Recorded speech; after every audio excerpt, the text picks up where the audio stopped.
पदेन वाचा मलं शरीरस्य च वैद्यकेन योपाकरोत्तं प्रवरं मुनीनां पतञ्जलिं प्राञ्जलिरानतोऽस्मि। योगेन चित्तस्य पदेन वाचा मलं शरीरस्य च वैद्यकेन योपाकरोत्तं प्रवरं मुनीनां पतञ्जलिं प्राञ्जलिरानतोऽस्मि। योगेन चित्तस्य पदेन वाचा मलं शरीरस्य च वैद्यकेन योपाकरोत्तं प्रवरं मुनीनां पतञ्जलिं प्राञ्जलिरानतोऽस्मि। योगेन चित्तस्य पदेन वाचा मलं शरीरस्य च वैद्यकेन योपाकरोत्तं प्रवरं मुनीनां पतञ्जलिं प्राञ्जलिरानतोऽस्मि। योगेन चित्तस्य पदेन वाचा मलं शरीरस्य च वैद्यकेन योपाकरोत्तं प्रवरं मुनीनां पतञ्जलिं प्राञ्जलिरानतोऽस्मि।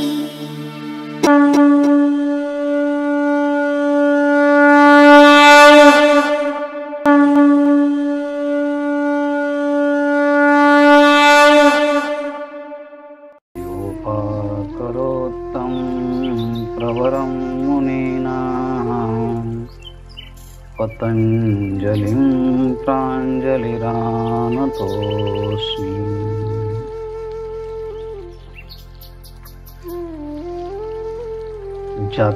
जात्यन्तरपरिणामाः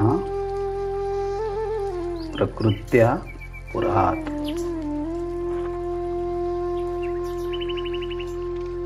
कैवल्यपाद जो योगसूत्रातील शेवटचा अध्याय आहे। महर्षी पतंजलीजी ह्या सूत्राची सुरुवात करताना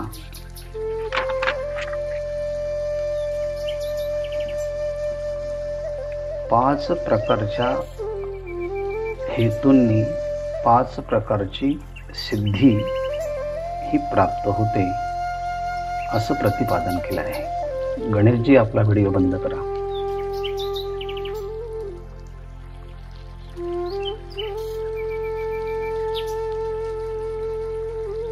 गणेश कोण आहे त्यांनी व्हिडिओ बंद करा।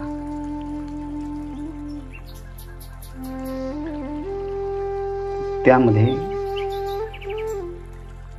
जन्म, औषधी,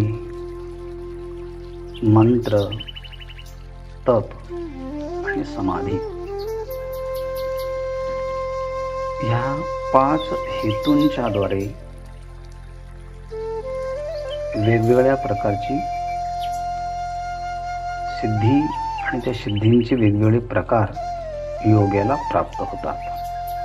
त्याला जन्मौषधी मंत्र तप समाधीया सिद्धयाः असं म्हटलं आहे। नवीन जन्म प्राप्त झाला की सहजच सिद्धी प्राप्त होतात। तसा पक्ष्यांचा जन्म प्राप्त झाला की त्यांना सहज आकाशामध्ये उडता येतं। मासे पाण्यात जन्माला आले की त्यांना सहज पोहता येतं। पक्षी, पशु त्या योनीला प्राप्त झाले की त्यांना तसतशा प्रकारची एक नैसर्गिक सिद्धी सहज प्राप्त होत असते। ही जन्मजा सिद्धी आहे। आयुर्वेदामध्ये वेगवेगळ्या प्रकारचे रसायन तयार करून कायकल्प यांच्या माध्यमातून औषधी सिद्धी प्राप्त होते। वेगवेगळ्या प्रकारचे मंत्र सामर्थ्याने त्या देवतांना प्रसन्न करून सिद्धी प्राप्त होतात।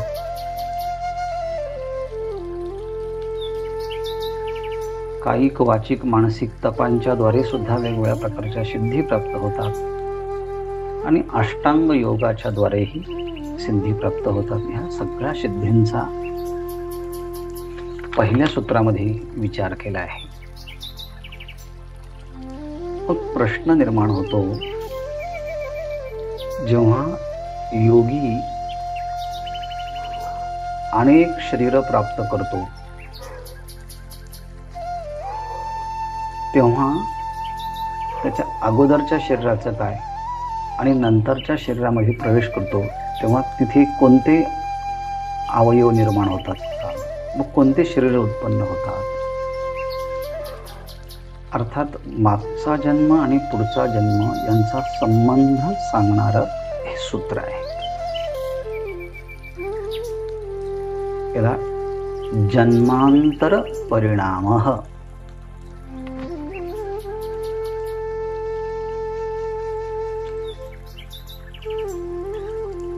जन्मांतर परिणामः प्रकृत्या पुरात. हे सूत्र समजून घेताना दुसऱ्या काही अवांतर गोष्टी आपल्याला समजून घ्याव्या लागतात, मग या सूत्रामध्ये प्रवेश करता येतो. परिणामः हा जो मूळ शब्द आहे याचा विचार आपण एकदा केला होता. परिणाम शब्दाचा अर्थ आहे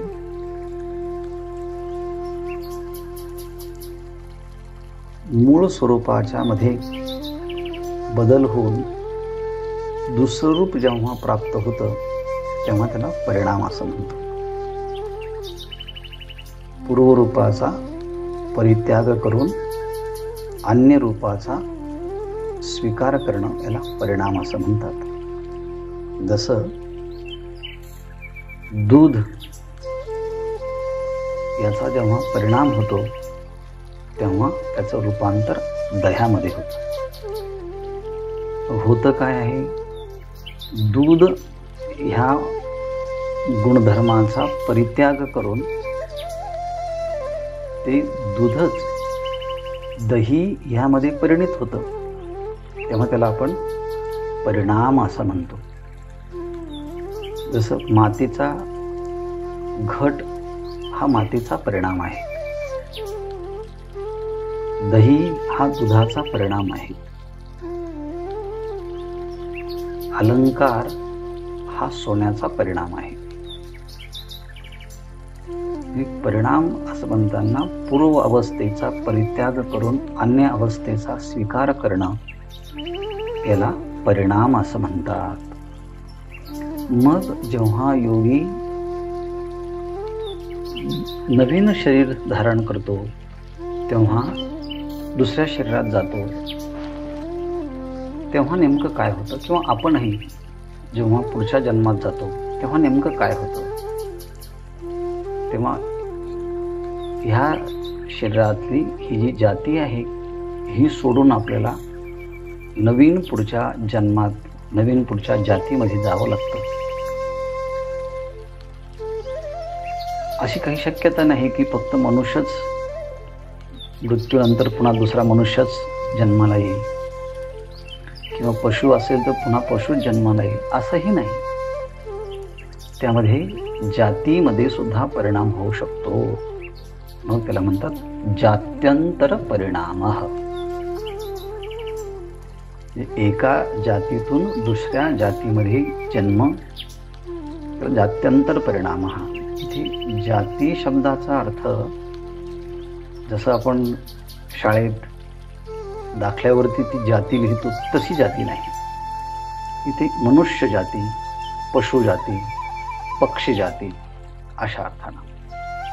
तेव्हा जात्यंतर परिणामः ह्या शरीराच्यातून दुसऱ्या शरीराच्या मध्ये जेव्हा रूपांतर होतं आणि कर्मानुसार हा जीव पुन्हा दुसऱ्या योनीमध्ये जातो तेव्हा त्याला जात्यंतर परिणामः असं म्हणतात. मग हे जेव्हा जात्यंतर परिणाम होतं तेव्हा काय समान गोष्टी ज्या इथे असतात ह्या शरीरामध्ये त्याच गोष्टी पुन्हा त्या शरीरामध्ये जातात, तिथे समान काय असतं, तर तिथे चित्त समान असतं. परवा आपण पाहिलं होतं,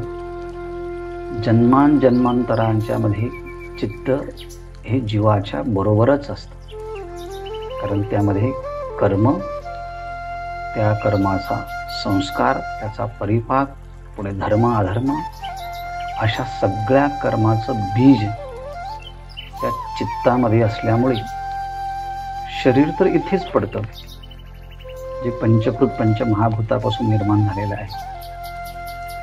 पण तरी देखील आपल्याला कर्म भोगण्याकरता पुढच्या जन्मात जावंच लागतं. म्हणजे ह्या शरीरातून कोणीतरी एक कॉमन असा घटक आहे, तत्व आहे, की जे दुसऱ्या शरीरामध्ये प्रवेश करतं आणि मग तिथे अनुभव येतो. मग हा जो परिणाम आहे हा जात्यंतर परिणाम आहे, पण त्या जात्यंतर परिणामामध्ये समान कोणीतरी एक आहे की जे इथंही आहे आणि तिथंही आहे. ते आहे सूक्ष्म शरीर. त्याला म्हणतात लिंग शरीर, त्याला म्हणतात वासना शरीर, त्याला म्हणतात अतिवाहिक शरीर.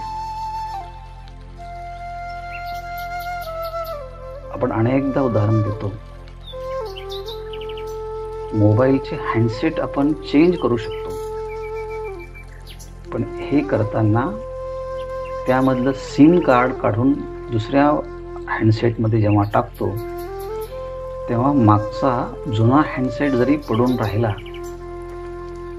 आणि नवीन हँडसेट जरी आपण घेतला तरी त्या दोन्हीच्या मध्ये एक समान असतं तत्व, म्हणजे सिम कार्ड. तसं आपलं चित्त हे सिम कार्ड प्रमाणे आहे. ह्या देहातून दुसरा देह प्राप्त झाला तर हा जात्यंतर परिणाम, हा जात्यंतर परिणाम होतो. पण सिम कार्ड तेच असतं. कोणी म्हणाल वेगवेगळ्या प्रकारचे हँडसेट घेतले तरी सिम कार्ड कसं काय बसतं? हा, तशी व्यवस्था असतेच. इथेही आहे आणि ईश्वराच्या सृष्टीतही तशी व्यवस्था आहे. मग होतं काय तर प्रकृत्या पुरा, अर्थात ही सगळी सृष्टी ही प्रकृतीपासून निर्माण होते ना? म्हटले हो. मग प्रकृतीपासून होत असेल तर प्रकृतीमध्येच प्रकृती, महत, अहंकार आणि मग हे इंद्रियांची निर्मिती होते. मग इंद्रिय हे अत्यंत सूक्ष्म असतात. मग जसजसं कर्म असेल, वासना असेल, संस्कार असेल आणि हा देह पडण्याचा समय असेल, त्याप्रमाणे दुसरी वासना तयार होते आणि दुसऱ्या वासनेप्रमाणे ईश्वरसृष्टीतली नियोजन तसं असतं. मग मातृ बीजात जायचं असेल तर तसे अवयव आधीच तयार होतात. पशुपक्ष्यांच्या योनीमध्ये जायचं असेल तसं मॉडेल आधीच ते तयार असतं. फक्त ह्या जीवाचे संस्कार त्या समोरच्या देहाला पाहून की मी हा माझा देह आहे अशी अस्मिता तयार होते. आणि अशी अस्मिता तयार झाली की मग प्रकृतीपासून निर्माण झालेले हे जे काही सूक्ष्म अवयवांचे घटक आहेत, ज्याला पंचज्ञानेंद्रिय, पंचकर्मेंद्रिय, मन, बुद्धी, चित्त, अहंकार, हे 19 तत्व, ह्या 19 तत्वाला कारण जी प्रकृती, ती प्रकृती हे मूळ कारण आणि त्या प्रकृतीच्याच संस्काराचा एक सूक्ष्म शरीर त्या दुसऱ्या योनीमध्ये जाऊन प्रविष्ट होतं. त्याला प्रकृत्या पुरात, पुरात म्हणजे प्रवेश करणे. म्हणजे हे चित्त अनुगत असणारे 19 तत्व, ज्याला लिंग शरीर असं म्हणतात, ते बदलत नाही, ते दुसऱ्या शरीरामध्ये प्रवेश करतं. ती योजना कोणी केली आहे? ती योजना सगळी अगोदरच ईश्वराने केली आहे. त्या मातृगर्भामध्ये त्याच्या अगदीच शरीराची रचना तयार झालेली असते. फक्त हा जीव ह्या शरीरातून दुसऱ्या शरीरामध्ये जातो. याला प्रकृत्या पुरात असं म्हणतात. जात्यंतर परिणाम हा प्रकृत्या पुरात. यावरती आणखी प्रश्न उपस्थित होतो का हो, मग योग्याचं जीवन जर असेल तर योगी एकाच वेळेस अनेक शरीरामध्ये प्रवेश करतो, मग तेव्हा ही प्रक्रिया कशी होते? त्याचा जो विचार आहे तो सूत्र क्रमांक 2 आणि सूत्र क्रमांक 3 यांच्याशी संयुक्त करून आपण तो विचार करणार आहोत. कालमर्यादा लक्षात घेता आपण इथे थांबूया आणि तो शेष विचार ह्या सूत्राचा राहिलेला आणि पुढचं सूत्र संयुक्त म्हणून विचार उद्या करूया. ओम पूर्णमदः पूर्णमिदं पूर्णात् पूर्णमुदच्यते पूर्णस्य पूर्णमादाय पूर्णमेवावशिष्यते. ओम शांति शांति शांति.